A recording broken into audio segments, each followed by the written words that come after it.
Hello and welcome students. This is our third part of the same lesson, that is Vedic literature. Okay, Vedic civilization. We are going to see this lesson today. That 4.3 we will continue with our same lesson about Vedic civilization. Page number 17, 4.3. Let's start with our this topic: agriculture, animal husbandry, economic and social life. Agriculture was the main occupation during the Vedic period. Agriculture जो था उस time पर भी main occupation था.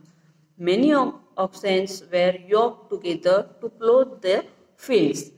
मतलब बहुत सारे ऑक्सेंस जो है, बैल जो है, वो फील्ड को प्लो करने के लिए यूज किया जाता था. योक्ड करना मतलब जैसे कि एक तरह से ये डंडी होती है और बहुत सारे उसको बैल बांधे जाते हैं ताकि फील्ड जो है वो जल्दी से जल्दी क्या हो जाए, खेती करने के लिए तैयार हो जाए.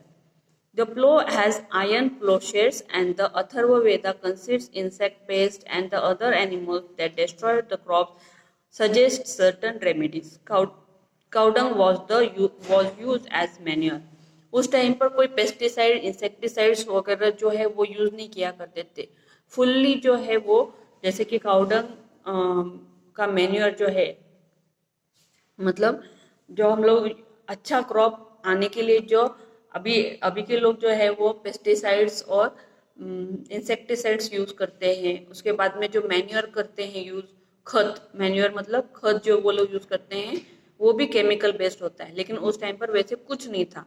अथर्ववेदा में जैसे मैंने आपको बताया कि उसमें मेडिसिन के बारे में वगैरह दिया था, तो उसके अंदर कौन से इंसेक्टिसाइड्स और पेस्ट जो क्रॉप्स को डिस्ट्रॉय करते हैं उससे हमें कैसे लड़ना चाहिए वो उसके बारे में भी अथर्ववेदा में दिया गया था. तो उसी हिसाब से वो लोग उस टाइम पर खेती किया करते थे. During the Vedic period animals like horses, cows and dogs had special importance. उस टाइम पर हॉर्सेज, काउस और डॉग्स को एक बहुत ही इम्पोर्टेंस दिया था. क्यों? तो cows were used as the means of exchange also. Cows ये बहुत ही हायर प्राइस के ऊपर मीन्स ऑफ एक्सचेंज पर भी उसे यूज किया जाता था. जैसे कि उस टाइम पर पैसे नहीं रहते थे, बार्टर सिस्टम था. और अगर हम लोग कोई बड़ी चीज का व्यवहार कर रहे हैं तो उस टाइम पर काउस दिए जाते थे. That is why cows were highly prized. इसी वजह से उस टाइम पर जो काउस है वो बहुत ही हाईली प्राइज्ड थे. Because of the cow we get milk, ghee. Okay, so ये और पूजनीय भी मानी जाती है काउ हमारे हिंदू समाज में. So people took special care to ensure price. People took special care and ensure that their cows would not be stolen. तो उस टाइम पर वो लोग काउस का बहुत ही ख्याल रखते थे कि वो कहीं चोरी न हो जाए, क्योंकि उस टाइम पर काउस ये बहुत बड़ी कीमत दी जाती थी उस टाइम पर उसे. Okay, so they were taking care that they can't be stolen. The horse was valued because of its speed. Horse का वैल्यू क्यों था? बिकॉज हॉर्स का जो स्पीड था वो बहुत अच्छा था उस टाइम पर. उस टाइम पे गाड़ियां वगैरह नहीं हुआ करती थी, घोड़ा गाड़ी ही यूज की जाती थी ताकि एक लंबे लंबे जो डिस्टेंस होते हैं वो उस हिसाब से वो कवर कर सके. तो हॉर्स भी बहुत ही इम्पोर्टेंट था. The Vedic period people were skilled in taming the horses and harnessing them to the chariot. Chariots in the Vedic period has a spoked wheels which are lighter than the solid wheels. The horses drawn the spoked wheel chariot on the Vedic period very swiftly and speedily. अब यहाँ पर देखो chariot दिए गया है. उस time पर ऐसे वाले व्हील्स यूज किया जाते थे जिनको कि स्पोक्स है. ये जो लाइंस है ना बीच बीच में उसको स्पोक्स बोलते हैं. तो वो अगर हम लोग यूज करें, अगर पूरा भरा हुआ अगर वुडन का अगर व्हील यूज करें तो उसका वेट ज्यादा हो जाता है. तो हॉर्सेस को आसानी नहीं होती है भागने में. तो वो लोग ऐसे वाले व्हील्स यूज किया करते थे ताकि आसानी हो व्हील्स जो चैरियट है उसे खींच के जल्दी, स्पीडली और स्विफ्टली वह भगाकर ले जा सके. इसलिए हॉर्सेस को भी बहुत इम्पोर्टेंस था. In this period, apart from agriculture, the animal husbandry, several other occupations and had also flourished. Agriculture के अलावा एनिमल हस्बेंड्री जैसे भी जो ऑक्यूपेशंस थे वो भी बहुत ही फ्लरिश्ड हुआ करते थे, बहुत ही बढ़ने लगे. Artisans and the people practicing various occupation were an important part of social system. Artisans मतलब जो खेती को लगने वाली जो औजार वगैरह होते हैं वो भी बनाने वाले, डे टू डे लाइफ में पॉट्स वगैरह बनाने वाले, ये जो ऑक्यूपेशंस थे आर्टिशंस के, उसे भी बहुत ही इम्पोर्टेंस दिया गया उस टाइम पर in a social system. They formed independent organization known as श्रेणीज और गिल्ड्स. उनके अलग अलग ऑर्गेनाइजेशन बनने लगे और उनका जो हेड था उसे जो ऑर्गेनाइजेशन थे उनको श्रेणीज और गिल्ड्स ऐसे कहा जाता था. And the head of the guild was known as shreshthi. However, slowly the status of skilled artisans became secondary. धीरे धीरे जैसे जैसे दूसरी चीजों का अच्छे उगम होने लगा, मशीन्स वगैरह का, तो आर्टिशंस जो है वो सेकेंडरी होने लगे. During this period there were 4 varnas, Brahmin, Kshatriya, Vysya and शूद्रा.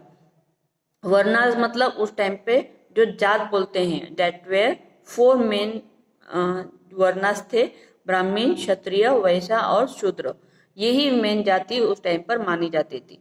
Verna has determined by the occupation of the people. Varna ये काय पे से रखा जाता था, जो इंसान जो ऑक्यूपेशन करता है, जो काम करता है, उसके ऊपर से उसकी जात बना दी जाती थी. अभी ऐसे हो गया है कि जात के ऊपर से उनके ऑक्यूपेशन डिसाइड कर दिए जाते हैं.